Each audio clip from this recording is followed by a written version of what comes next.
지금처럼 올해처럼 또 내년처럼 북핵이나 이슬람 동성애 이런 문제가 심각한 때에 한국의 한 거의 만 교회가 기도할 수 있다는 게 얼마나 놀랍습니까? 이게 사람의 계획은 아닌 것 같아요. 하나님이 다 뜻이 있어서 하게 된 것 같은데, 우리 교회도 우리 성도님들 많이 참석 부탁을 드리고, 그 시간대에 직장에서 일을 하는 분들은 어쩔 수가 없죠. 그렇지만 늦게라도 7시 반부터 9시 반까지니까 늦게라도 교회에 한번 들리는 거 하고요, 그렇지 않은 것하고는 큰 차이가 있습니다. 한번 들려서 잠시 5분 10분이라도 기도하고, 그것도 안 되면 새벽이나 또 낮 시간에 성전에 나와서 순종하는 마음으로, 또 교회를 또 나라 민족을 사랑하는 마음으로 기도해 주시면 고맙겠습니다. 할렐루야. 우리 옆에 있는 분들하고 인사합시다. 사랑합니다. 축복합니다. 신수성가하시기 바랍니다.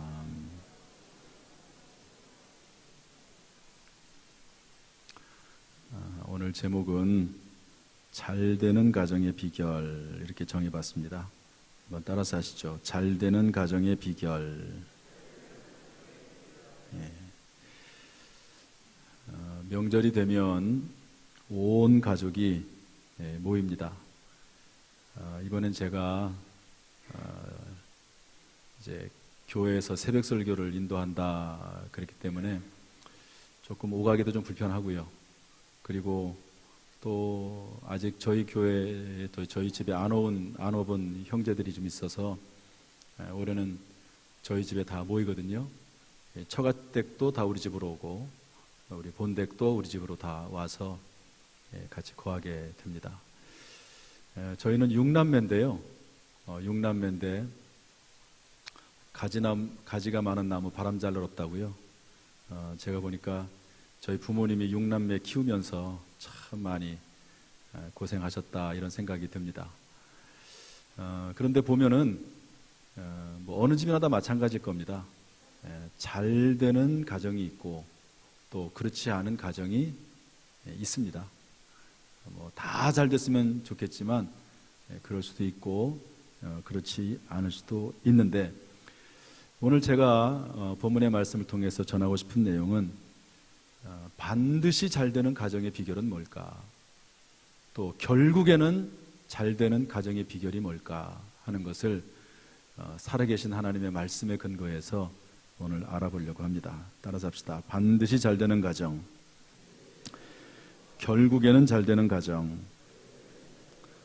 말씀을 통해서 알아보려고 하는데, 오늘 이 말씀이 레마의 말씀으로 들려지기를 소망합니다.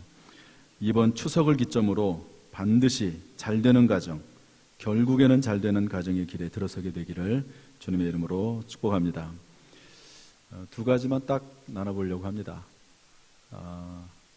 추석 명절을 맞이해서 또 이렇게 타교인들도 올 수 있을 것 같고, 그래서 그냥 좀 편하게 오늘 본문의 말씀을 보면 한 10개 정도의 대지를 삼을 수가 있는데, 그렇게 하지 않고 두 가지만 좀 살펴보면서 편하게 좀 대화를 나누면서 말씀을 전하려고 합니다.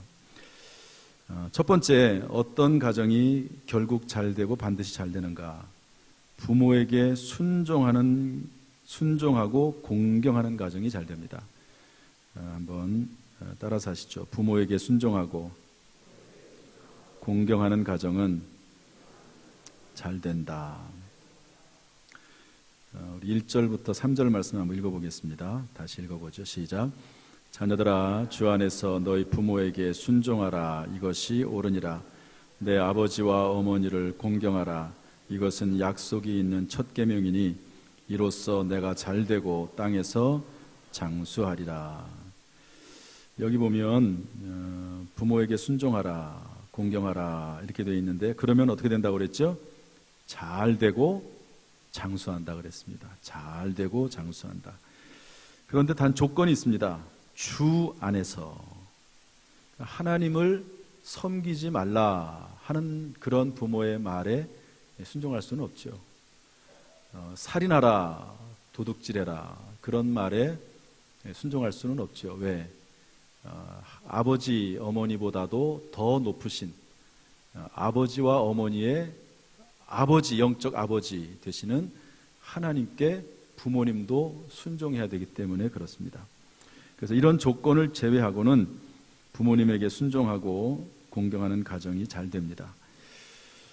그 대표적인 예가 아브라함과 그 아들 이삭의 이야기입니다. 어느 날 하나님께서 100살 때 얻은 아들 이삭을 번제로 불에 태워서 하나님 앞에 드리라는 거예요. 끔찍한 일이지요. 아브라함이 고심을 많이 했을 겁니다. 그러나 밤새 기도하고 그럼에도 불구하고 하나님의 무슨 뜻이 있겠지 생각을 하고 그 아들을 드리러 모리아 산으로 가서 거기에서 이제 번제를 드리게 되는데요. 우리 창세기 22장 9절 10절 말씀 읽어보겠습니다. 다 같이 시작. 하나님이 그에게 일러주신 곳에 이른지라 이에 아브라함이 그곳에 제단을 쌓고 나무를 버려놓고 그의 아들 이삭을 결박하여 제단 나무 위에 놓고 손을 내밀어 칼을 잡고 그 아들을 잡으려 하니. 이때 이삭의 나이가 12살에서 15살 사이 정도 될 겁니다. 아브라함의 나이는 110살에서 115살 되겠죠. 그러니까 이 아이가 혈기방자하죠. 마음만 먹으면 아버지의 손을 뿌리치고 도망갈 수 있었습니다. 그러나 그럼에도 불구하고 순순히 포박을 당해서 죽을지도 모르는데 그 부모의 아버지의 말에 순종합니다. 따라서 이 사건은 아브라함이 하나님에게 순종한 사건이기도 하고 또는 아들 이삭이 하나님에게 순종한 사건이기도 합니다. 성경을 잘 읽다 보면은요, 어려움이 전혀 없었던 것은 아니지만 이삭의 생애는 평탄합니다. 왜? 부모에게 순종하고 또 부모를 잘 따르고 부모를 공경했던 이 전형적인 인물, 그 인물이 이삭이거든요. 그래서 이 이삭에게 하나님께서 복을 주시는데요. 창세기 26장 12절 13절 말씀 읽어보겠습니다. 다 같이 시작. 이삭이 그 땅에서 농사하여 그해 100배나 얻었고 여호와께서 복을 주심으로 그 사람이 창대하고 왕성하여 마침내 거부가 되어. 소부는 사람이 내고 거부는 하늘이 낸다는 말이 있습니다. 사람이 노력해서 얻는 복이 있고 하나님이 주시는 복이 있습니다. 아무리 노력하고 돈을 많이 벌었어도 그냥 일순간에 다 빠져나가 버리면 사실 큰 의미는 없지 않습니까? 하나님이 복을 주셔야 되고 하나님이 지켜주셔야 됩니다. 그런데 이삭은 농사에서 100배를 얻었어요. 그런데 하나님이 그 복을 지켜주신 겁니다.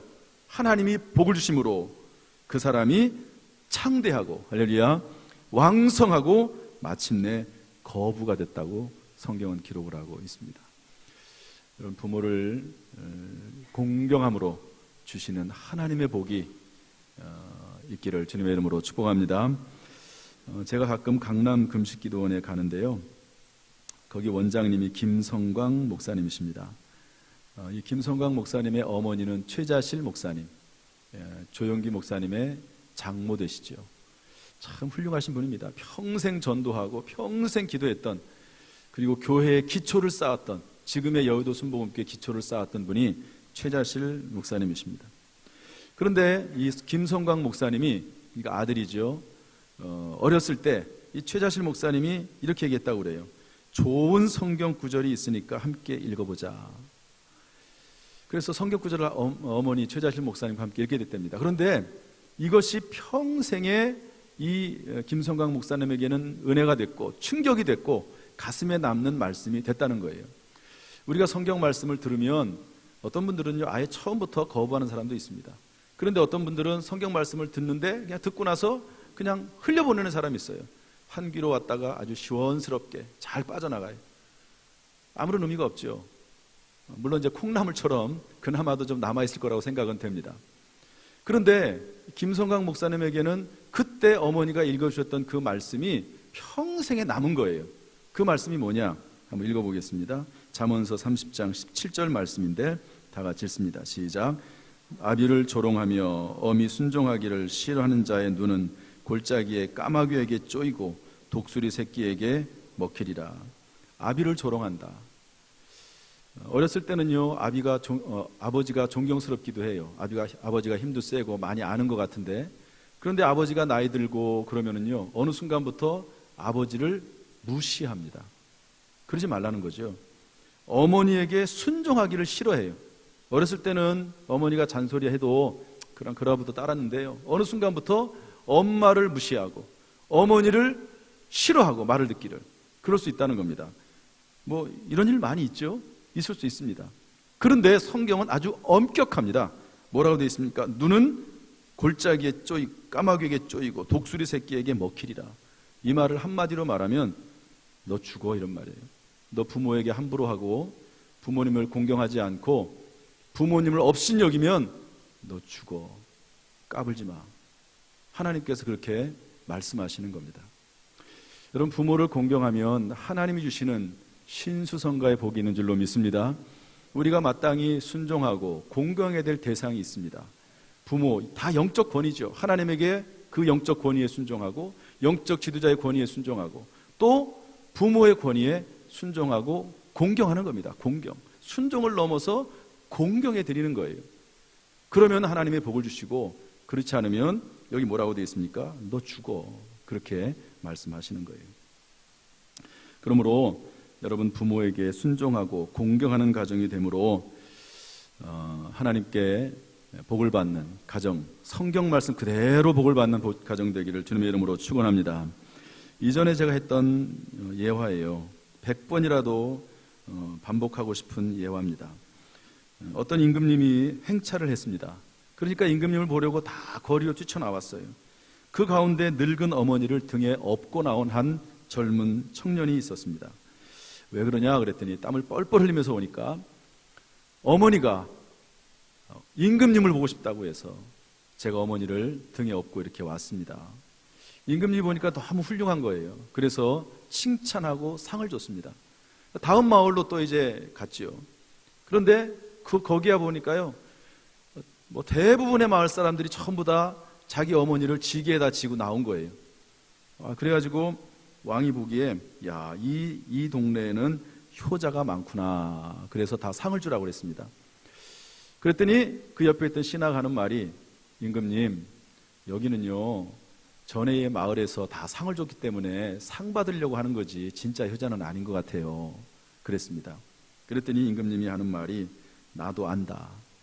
그러나 비록 흉내를 내는 것이라 할지라도 효자 흉내를 내는 것은 상 받을 일이다.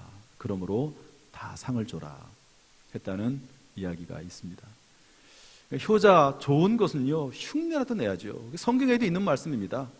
성경에도. 여러분, 이번 추석에 부모 공경을 한 단계 업그레이드하는 그런 명절이 될 수 있기를 소망합니다. 하나님을 기쁘시게 해서 신수성가의 길에 들어서는 복된 명절 되기를 주님의 이름으로 축원합니다. 두 번째로 마지막으로 따라서 합시다. 자녀를 노엽게 하지 않고 주의 교훈과 훈계로 양육하는 가정은 잘 됩니다. 우리 4절 말씀 읽어볼까요? 4절 다 같이 시작. 또 아비들아, 너희 자녀를 노엽게 하지 말고 오직 주의 교훈과 훈계로 양육하라. 노엽게 하지 말라는 말은 자녀들의 마음에 분노심이 생기지 않도록 하라는 말입니다. 그리고 하나님의 말씀으로 잘 양육하라는 건데요, 그 대표적인 예는 성경의 디모데라고 볼 수가 있습니다. 디모데. 우리 디모데후서 1장 5절 말씀 읽어보겠습니다. 시작. 이는 내 속에 거짓이 없는 믿음이 있음을 생각함이라. 이 믿음은 먼저 내 외조모 로이스와 내 어머니 유니게 속에 있더니 내 속에도 있는 줄을 확신하노라. 외할머니 그리고 어머니가 이 디모데를 잘 양육을 했어요. 말씀으로, 기도로 양육을 했습니다. 그래서 나중에 목회자가 되고 선교사가 되는데요, 특별히 디모데는 사도 바울과 함께 동력했던 사람입니다. 다시 말해서 사도 바울과 함께 일었던 사도 바울의 핵심 멤버예요. 사도 바울이 늘 마음에 품고 어렵고 힘들 때 디모데를 오라고 해서 디모데가 늘 함께 하기를 원했고 그리워했던 사람이, 사도 바울이 그리워했던 사람이 바로 디모데입니다. 그런데 어떻게 해서 그런 일이 가능했을까? 외할머니 로이스, 어머니 유니게가 말씀으로 하나님의 교훈과 훈계로 잘 양육했다 하는 것입니다. 여러분, 하나님의 말씀에 능력이 있는 줄로 믿습니다. 우리의 기도는 땅에 떨어지지 않고 응답되는 줄로 믿습니다. 반드시 잘 되는 가정, 말씀과 기도로 양육하는 가정은 반드시 잘 될 줄로 믿습니다.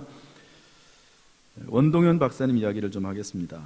지난 수예배 때 설교 시간에 제가 잠시 얘기했는데요, 이건 우리 모든 성도들이 좀 다 들었으면 좋을 것 같아서. 원동현 박사님이라고 지금도 살아계신데 서울대 공대 분이십니다. 공대 졸업하고 카이스트 석사 박사를 졸업했습니다. 한국원자력연구소 연구원으로 각종 좋은 상을 많이 받은 분입니다. 그런데 이분이 어느 날 과학자의 길에서 벗어나서 교육자의 길로 갑자기 돌아섰어요. 그 계기가 있습니다. 이제 이분이 워낙 훌륭하니까 기자들이 이렇게 와가지고 인터뷰도 하지 않겠습니까? 상 받을 때. 그래서 막 이런저런 이야기를 하면서 본인이 어떻게 살아왔고 연구 결과도 얘기하고 막 그러고 있는데, 갑자기 기자가 옆에 있는 아들에게, 아마 집에서 인터뷰를 한 것 같아요, 옆에 있는 아들에게 물어본 거예요. 뭐라고 물어봤냐면, 너의 꿈은 뭐냐? 그랬더니 그 아들이 하는 말이, 저는 이 다음에 아버지처럼 안 살고 아버지처럼 안 되는 게 꿈이에요. 이렇게 대답을 했습니다. 지금 아버지를 참 칭찬하기 위해서 인터뷰를 하는 중인데 아버지처럼 안 되는 게 꿈이라는 거예요. 아버지처럼 안 사는 게 꿈이라는 거예요. 충격을 받았습니다. 그래가지고 이분이 그때부터 교육에 대해 생각을 하게 됐는데요, 이분이 말합니다. 우리 교육의 대표적인 약점, 성적과 실력의 차이가 있다는 겁니다. 영어 성적은 좋은데 영어 실력은 없어요. 저도 영어 공부를 꽤 오래 했거든요. 근데 영어를 회화를 잘 못해요. 이게 이제 우리 교육의 문제입니다. 문제예요. 윤리 성적은 좋은데 윤리 의식은 없어요. 시험은 잘 보는데 윤리적이질 않아요, 사람이. 그런 문제. 두 번째로는 교육으로 사람이 안 바뀐다는 거예요. 그래서 이분이 그러면 도대체 뭐냐, 왜 그러냐, 그래서 깨달은 게 뭐냐면 수용성입니다. 수용성. 아무리 좋은 교육을 해줘도 그 아이가 받아들이지 않으면 소용이 없다는 거예요. 여러분, 제가 오늘 설교하잖아요. 그럼 설교하기 전에 어떤 분들은 처음 올 때부터 말씀에 대한 사모함을 가지고 오는 분들이 있습니다. 근데 어떤 사람은요, 말씀을 듣기를 그냥 자리만 앉으려고 온 사람도 있어요. 어쩔 수 없이 온 사람들도 있습니다. 그러면 그 자세 자체가 벌써 달라요. 그러니까 아무리 좋은 말씀을 줘도 은혜를 못 받는 거죠. 제가 설교를 하면요, 은혜 받았다고 하고 눈물도 흘리고 기도하면 막 그런 분들이 있습니다. 그런데 또 그렇지 않을 수도 있거든요. 이게 뭡니까? 수용성이에요. 수용성. 예수님도 뭐라고 말씀하셨습니까? 밭의 비유를 했습니다. 좋은 밭이 있고 그렇지 않은 밭이 있다는 거예요. 여러분, 길가밭, 돌밭, 가시떨기밭, 열매를 못 얻습니다. 좋은 밭에 씨를 뿌리면 열매를 맺히는 것처럼, 여러분, 하나님의 말씀이 떨어질 때 그 말씀이 그 사람 마음속에 들어가야 되는 것이죠. 그런데 어떻게 좋은 밭이 될 수 있습니까? 두 가지예요. 하나는 어렸을 때 말씀을 심어주면 그 아이가 잘 자라게 되어 있습니다. 두 번째, 기도하는 수밖에 없어요. 이미 다 자랐어요. 물론 아이들을 양육할 때도 기도 많이 해야 되지만 기도하는 수밖에. 그래서 가시떨기밭이 뭡니까? 염려와 재물과 향락으로 열매 맺지 못하는 밭. 돌밭, 내적인 어떤 시련 때문에 열매 맺지 못하는 밭. 그리고 길가밭, 아예 사탄 마귀가 말씀을 뺏어가 버리는 그런 밭들 있는데요, 기도를 통해서 하나님 말씀이 들어가도록 우리가 하나님 앞에 부르짖어야 될 줄로 믿습니다. 그래서요, 하나님의 말씀과 늘 말씀과 기도로 양육을 해야 됩니다. 그러는 가정은 반드시 잘 되는 가정이 될 줄로 믿습니다. 올해 초에 아주 끔찍한 일이 일어났습니다. 인천에서 초등학생을 살인했는데요, 여덟 살 먹은 동네 아이를 유괴해서 잔인하게 살인하고 시신을 훼손한 10대 후반의 소녀 이야기입니다. 17살짜리 김양, 18살짜리 박양. 아직 소녀들 어린 아이죠. 그런데 이 두 아이는 서로 몰랐는데요. 고어물을 소재로 한 온라인 커뮤니티에서 만나서 서로 그 일을 하게 됐습니다. 고어물이라고 하는 게 뭐냐면 사람을 잔혹하게 죽이고 시신을 훼손하는 사진이나 영상, 이런 것들을 계속 보면서 자기들도 인터넷상으로 그런 일들을 행하는, 사람을 죽이고 그 시신을 훼손하고 이런 일들을 하는 거, 인터넷상에서. 그런 모임에서 만났습니다. 그런데 이 두 아이는요, 서로 동성애 관계예요. 동성애는 항상 지난번에 말씀드렸지만 여자끼리라도 여자 역할을 하는 사람이 있고 남자 역할을 하는 사람이 있습니다. 남자끼리라도 여자 역할을 하는 또 남자가 있습니다. 그런데 이 박양과 김양이 서로 동성애 관계로 있으면서 17살짜리 나이가 어린 아이는 여자 역할, 나이가 한 살 많은 이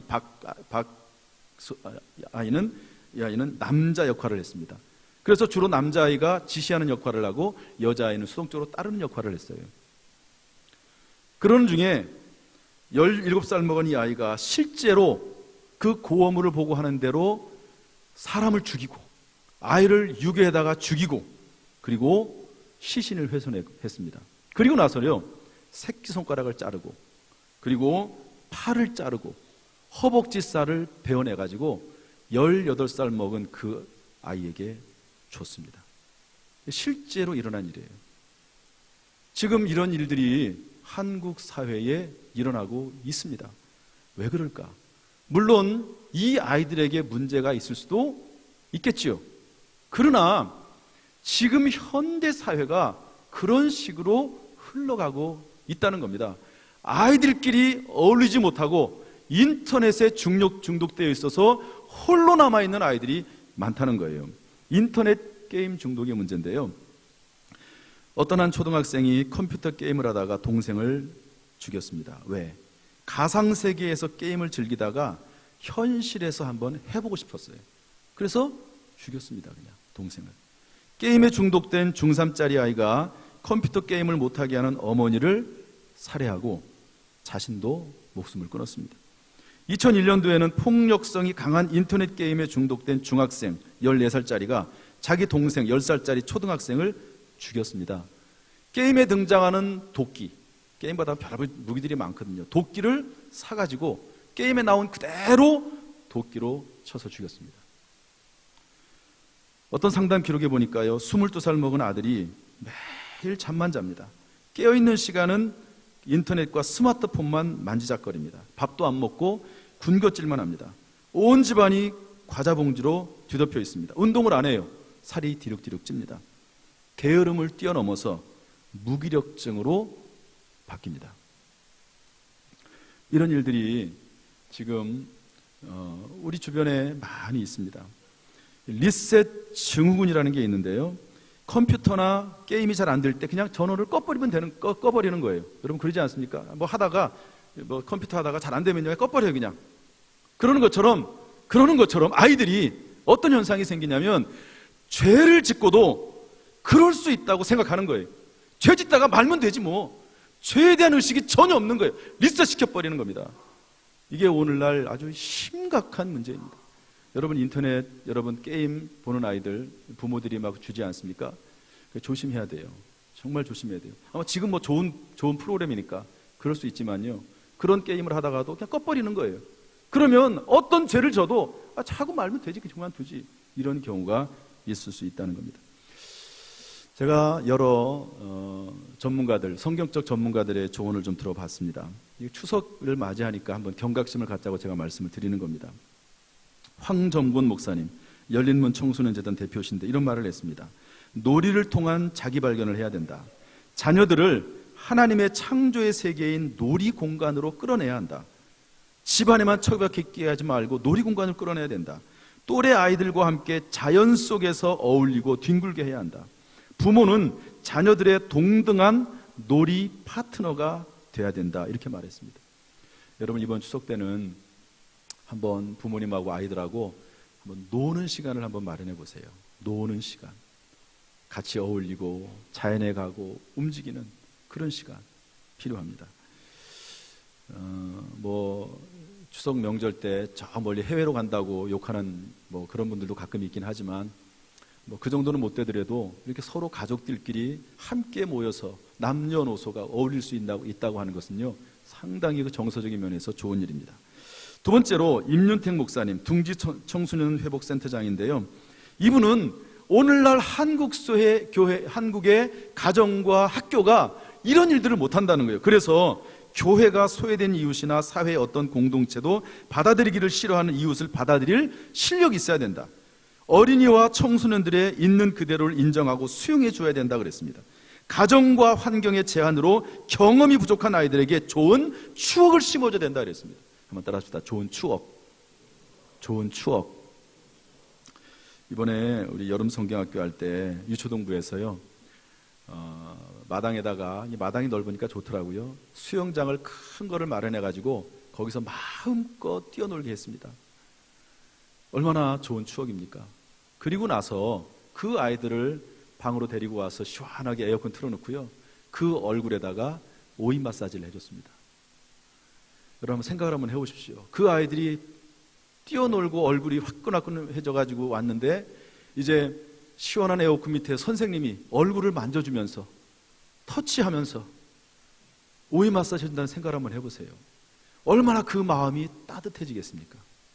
얼마나 그 마음이 기뻐지겠습니까? 교회가 이런 좋은 추억을 만들어줘야 된다 하는 그런 내용입니다. 청년들이 작은 교회를 돕는 로고스 교회 청년들, 내가 지난번에도 말씀 많이 드렸습니다. 청년들이 서로 도와가면서 봉사하면서 서로 어울린다고 하는 거 얼마나 귀중한 일인지 모릅니다. 이런 일들을 교회가 해야 된다는 거죠. 그리고 이런 일을 할 수 있는 그런 기관이 사실은 교회밖에 없어요. 교회밖에. 그래서 교회는 이 세상의 그 어떤 단체보다도 중요한 단체입니다.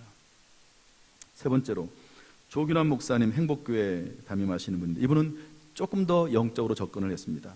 인간 이성으로 도저히 이해되지 않고 납득할 수 없는 일을 저지르는 것은 그 안에 악령이 역사하기 때문이라 그랬습니다. 이 스캇펫 박사라고 하는 분이 요한복음 8장 44절에서 한 말을 인용한 건데요, 요한복음 8장 44절에 이렇게 되어 있습니다. 공동번역에 보면 너희는 악마의 자식들이다.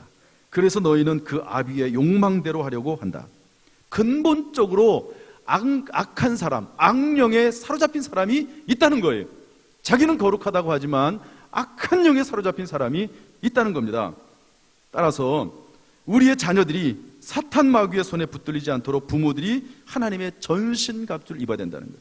성령의 힘을 의지해서 영적 전투에 나가야 된다는 겁니다. 하나님의 능하신 손 아래에서 하나님이 우리를 높이시는 그때까지 겸손해야 된다는 건데, 오직 성령의 능력, 오직 기도만이 승리할 수 있다고 말씀하고 있습니다.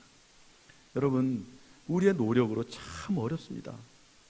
기도해서 하나님이 역사하도록 우리가 힘써야 될 줄로 믿습니다. 최영순 집사님, 제가 한 두세 번 얘기한 것 같아요. 또 얘기하고 싶습니다.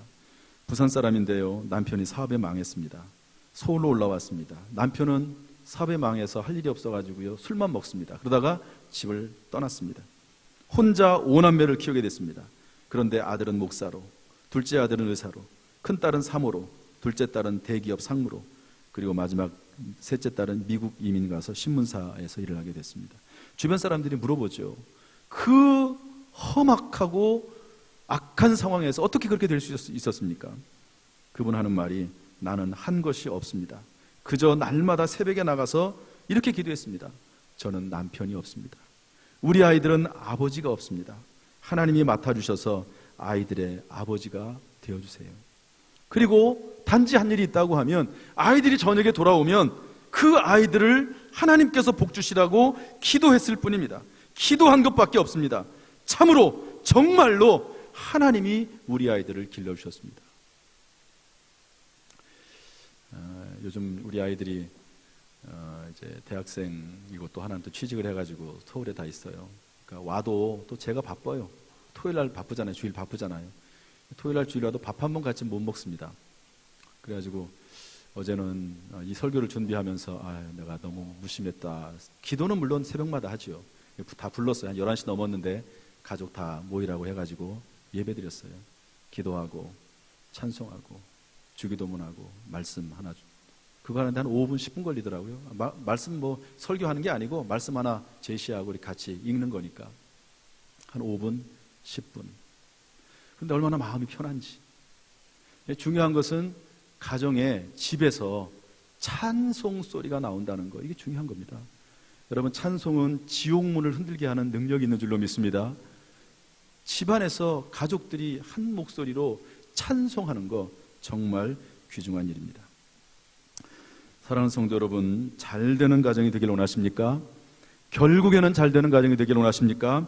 그렇다면 부모님을 공경하십시오. 말씀으로 양육하고 기도하십시오. 그러면 잘 될 줄로 믿습니다. 여러분, 이 말씀을 믿으십시오. 성경에 히브리서 11장 6절에 뭐라고 되어 있냐면, 믿음이 없이는 하나님을 기쁘시게 하지 못하나니 하나님께 나아가는 자는 반드시 그가 계신 것과 그를 찾는 자들에게 상 주시는 이심을 믿어야 할지니라. 믿으세요. 성경 말씀을 믿으세요. 그 말씀대로 행하는 가운데 신수성가의 복이 있기를 주님의 이름으로 축복합니다. 2017년도 추석을 기점으로 반드시 잘 되는 가정에 시작이 있기를 주님의 이름으로 축원합니다. 기도하겠습니다. 하나님 아버지, 오늘 말씀 가운데 내 마음의 음성을 듣고 이 말씀대로 살 수 있는 의지와 지혜와 능력과 건강을 주옵소서. 예수님의 이름으로 축복하며 기도하옵나이다.